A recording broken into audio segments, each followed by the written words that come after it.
Chapter 6. Dialogue and Friendship in Society.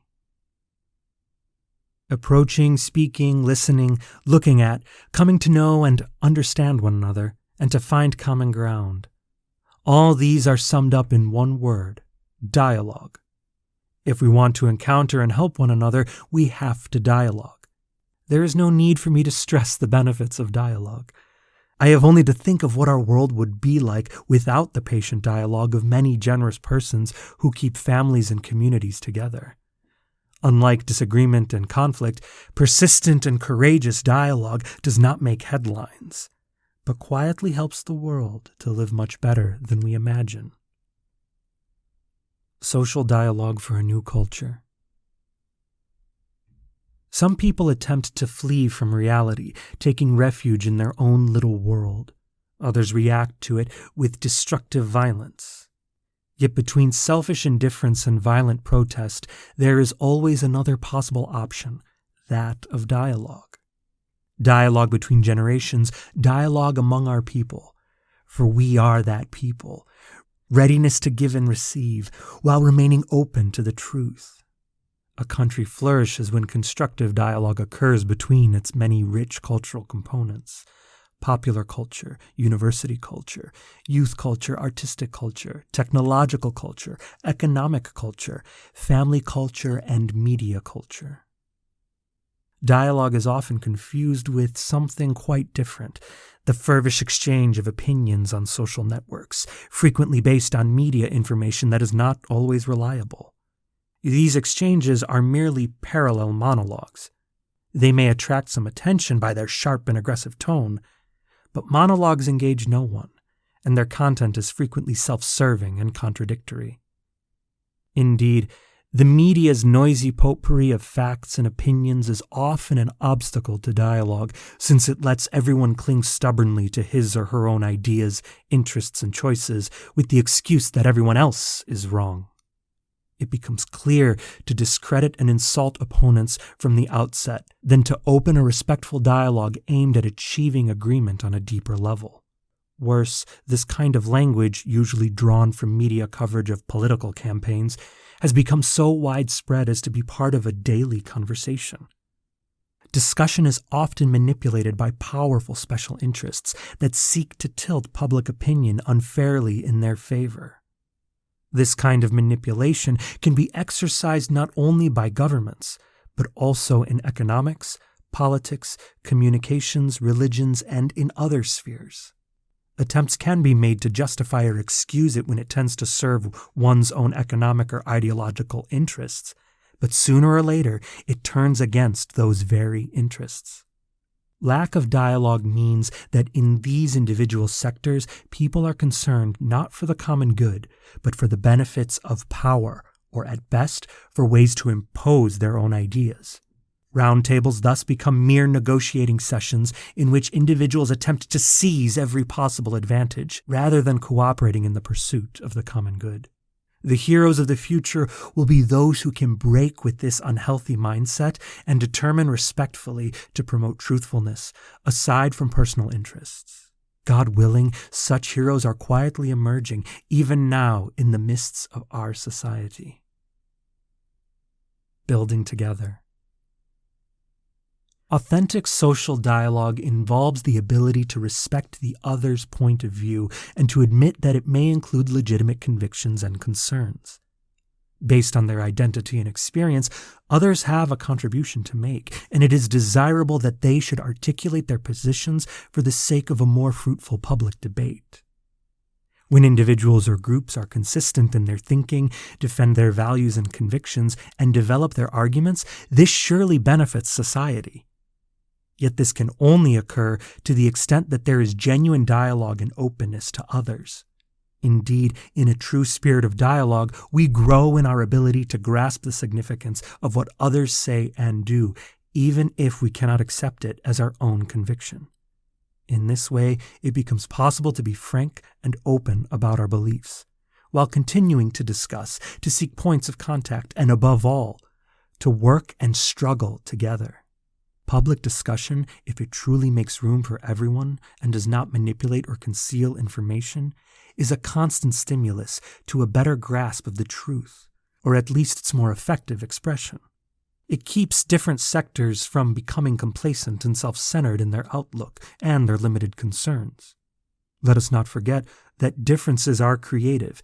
They create tension, and in the resolution of tension lies humanity's progress. There is a growing conviction that together with specialized scientific advances, we are in need of greater interdisciplinary communication.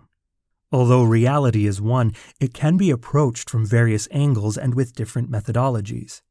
There is a risk that a single scientific advance will be seen as the only possible lens for viewing a particular aspect of life, society, and the world. Researchers who are expert in their own field, yet also familiar with the findings of other sciences and disciplines, are in a position to discern other aspects of the object of their study, and thus to become open to a more comprehensive and integral knowledge of reality. In today's globalized world, the media can help us to feel closer to one another, creating a sense of the unity of the human family, which in turn can inspire solidarity and serious efforts to ensure a more dignified life for all. The media can help us greatly in this, especially nowadays when the networks of human communication have made unprecedented advances. The internet in particular offers immense possibilities of encounter and solidarity. This is something truly good, a gift from God. We need constantly to ensure that present-day forms of communication are in fact guiding us to generous encounter with others, to honest pursuit of the whole truth, to service, to closeness to the underprivileged, and to the promotion of the common good. As the bishops of Australia have pointed out, we cannot accept a digital world designed to exploit our weaknesses and bring out the worst in people. The basis of consensus. The solution is not relativism. Under the guise of tolerance, relativism ultimately leaves the interpretation of moral values to those in power to be defined as they see fit. In the absence of objective truths or sound principles other than the satisfaction of our own desires and immediate needs, we should not think that political efforts or the force of law will be sufficient.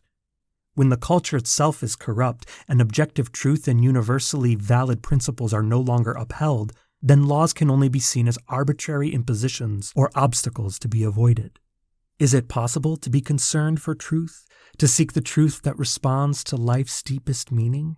What is law without the conviction, born of age-old reflection and great wisdom, that each human being is sacred and inviolable? If society is to have a future, it must respect the truth of our human dignity and submit to that truth. Murder is not wrong simply because it is socially unacceptable and punished by law, but because of a deeper conviction. This is a non-negotiable truth attained by the use of reason and accepted in conscience. A society is noble and decent, not least for its support of the pursuit of truth and its adherence to the most basic of truths. We need to learn how to unmask the various ways that the truth is manipulated, distorted, and concealed in public and private disclosure. What we call truth is not only the reporting of facts and events, such as we find in the daily papers. It is primarily the search for the solid foundations sustaining our decisions and our laws. This calls for acknowledging that the human mind is capable of transcending immediate concerns and grasping certain truths that are unchanging, as true now as in the past. As it peers into human nature, reason discovers universal values derived from that same nature. Otherwise, is it not conceivable that those fundamental human rights which we now consider unassailable will be denied by those in power once they have gained the consensus of an apathetic or intimidated population? Nor would a mere consensus between different nations, itself equally open to manipulation, suffice to protect them. We have ample evidence of the great good of which we are capable, yet we also have to acknowledge our inherent destructiveness. Is not the indifference and the heartless individualism into which we have fallen also a result of our sloth in pursuing higher values, values that transcend our immediate needs? Relativism always brings the risk that some or other alleged truth will be imposed by the powerful or the clever. Yet, When it is a matter of the moral norms prohibiting intrinsic evil, there are no privileges or exceptions for anyone. It makes no difference whether one is the master of the world or the poorest of the poor on the face of the earth. Before the demands of morality, we are absolutely equal. What is now happening and drawing us into a perverse and barren way of thinking is the reduction of ethics and politics to physics.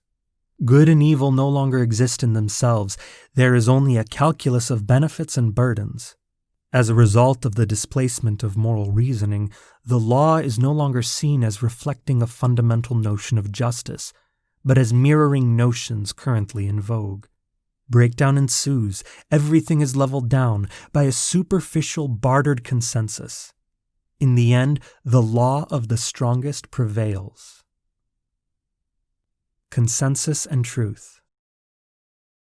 In a pluralistic society, dialogue is the best way to realize what ought always to be affirmed and respected apart from any ephemeral consensus.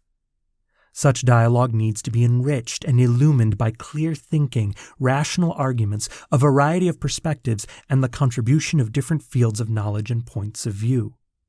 Nor can it exclude the conviction that it is possible to arrive at certain fundamental truths always to be upheld. Acknowledging the existence of certain enduring values, however demanding it may be to discern them, makes for a robust and solid social ethics.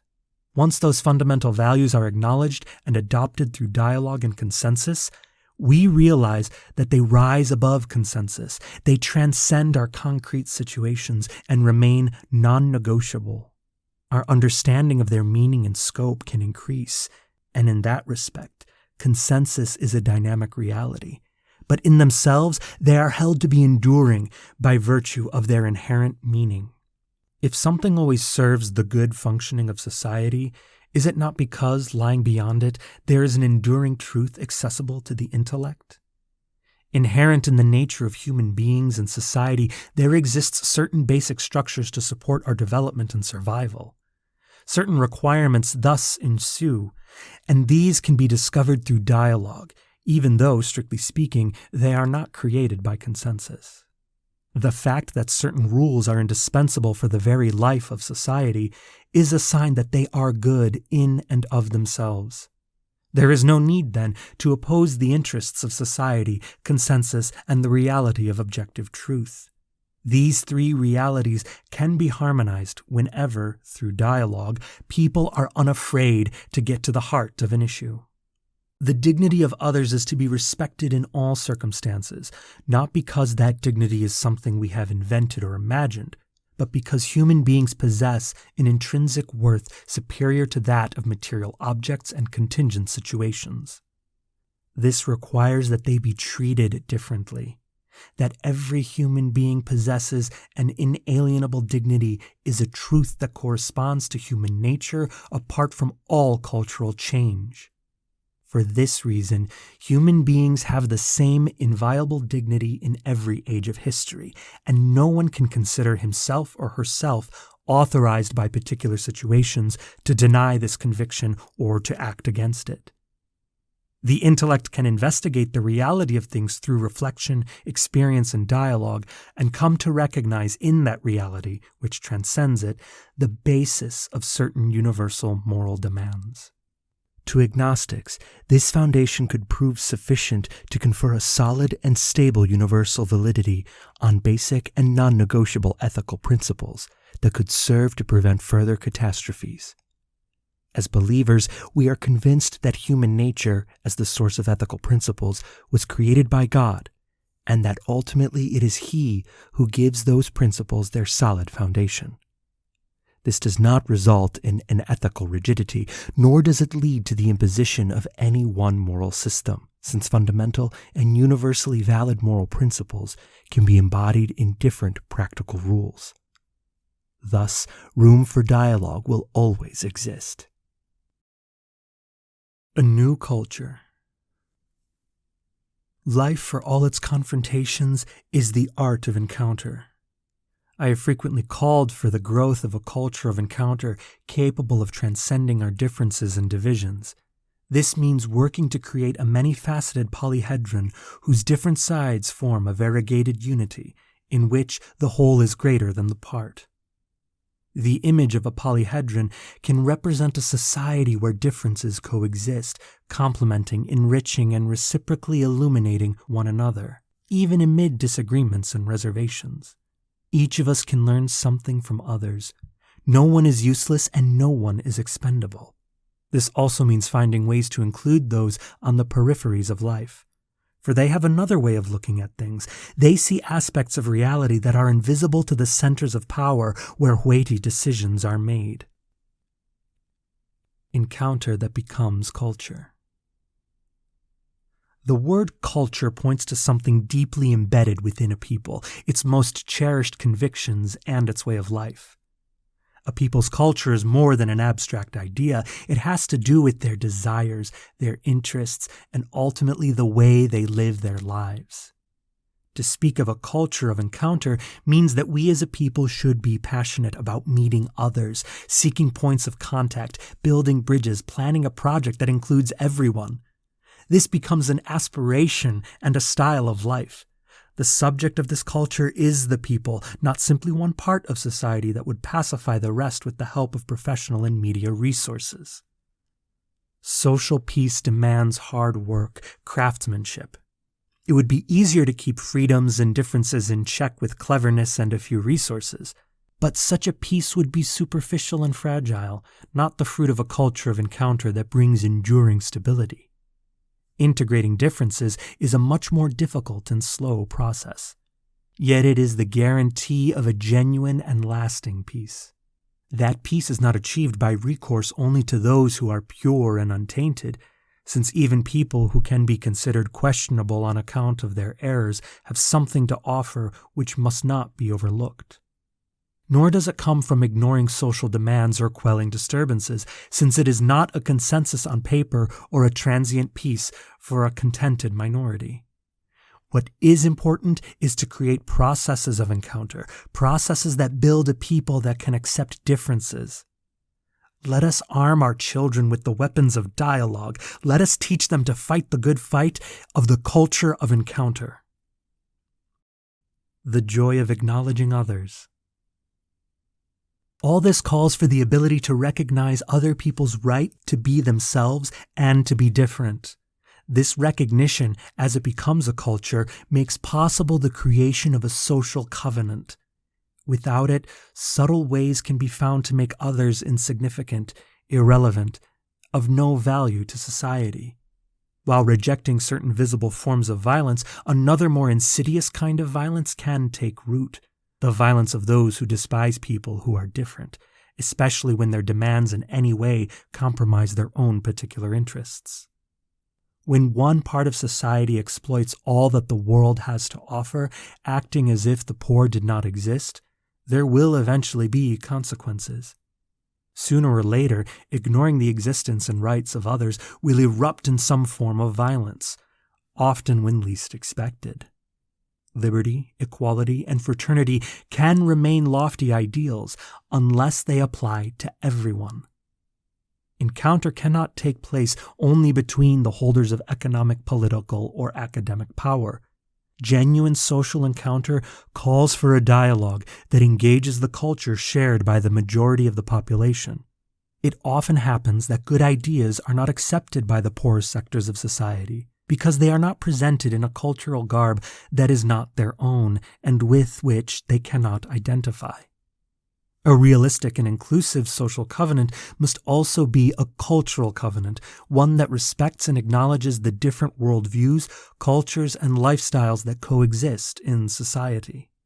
Indigenous peoples, for example, are not opposed to progress, yet theirs is a different notion of progress, often more humanistic than the modern culture of developed peoples. Theirs is not a culture meant to benefit the powerful, those driven to create for themselves a kind of earthly paradise. Intolerance and lack of respect for indigenous popular cultures is a form of violence grounded in a cold and judgmental way of viewing them. No authentic, profound, and enduring change is possible unless it starts from the different cultures, particularly those of the poor. A cultural covenant eschews a monolithic understanding of the identity of a particular place. It entails respect for diversity by offering opportunities for advancement and social integration to all. Such a covenant also demands the realization that some things may have to be renounced for the common good. No one can possess the whole truth or satisfy his or her every desire, since that pretension would lead to nullifying others by denying their rights. A false notion of tolerance has to give way to a dialogic realism on the part of men and women who remain faithful to their own principles, while recognizing that others also have the right to do likewise. Such a covenant also demands the realization that some things may have to be renounced for the common good. No one can possess the whole truth or satisfy his or her every desire, since that pretension would lead to nullifying others by denying their rights. A false notion of tolerance has to give way to a dialogic realism on the part of men and women who remain faithful to their own principles, while recognizing that others also have the right to do likewise. This is the genuine acknowledgement of the other that is made possible by love alone. We have to stand in the place of others if we are to discover what is genuine, or at least understandable, in their motivations and concerns. Recovering kindness. Consumerist individualism has led to great injustice. Other persons come to be viewed simply as obstacles to our own serene existence. We end up treating them as annoyances, and we become increasingly aggressive. This is even more the case in times of crisis, catastrophe, and hardship, when we are tempted to think in terms of the old saying, "Every man for himself." Yet even then, we can choose to cultivate kindness. Those who do so become shining stars in the mists of darkness. St. Paul describes kindness as a fruit of the Holy Spirit. He uses the Greek word charistotes, which describes an attitude that is gentle, pleasant, and supportive, not rude or coarse. Individuals who possess this quality help make other people's lives more bearable, especially by sharing the weight of their problems, needs, and fears. This way of treating others can take different forms: an act of kindness, a concern not to offend by word or deed, a readiness to alleviate their burdens. It involves speaking words of comfort, strength, consolation, and encouragement, and not words that demean, sadden, anger, or show scorn. Kindness frees us from the cruelty that at times infects human relationships, from the anxiety that prevents us from thinking of others, from the frantic flurry of activity that forgets that others also have a right to be happy. Often nowadays, we find neither the time nor the energy to stop and be kind to others, to say, "Excuse me, pardon me, thank you." Yet every now and then, miraculously, a kind person appears and is willing to set everything else aside in order to show interest, to give the gift of a smile, to speak a word of encouragement, to listen amid general indifference. If we make a daily effort to do exactly this, we can create a healthy social atmosphere in which misunderstandings can be overcome and conflict forestalled. Kindness ought to be cultivated. It is no superficial bourgeois virtue. Precisely because it entails esteem and respect for others, once kindness becomes a culture within a society, it transforms lifestyles, relationships, and the ways ideas are discussed and compared. Kindness facilitates the quest for consensus. It opens new paths where hostility and conflict would burn all bridges.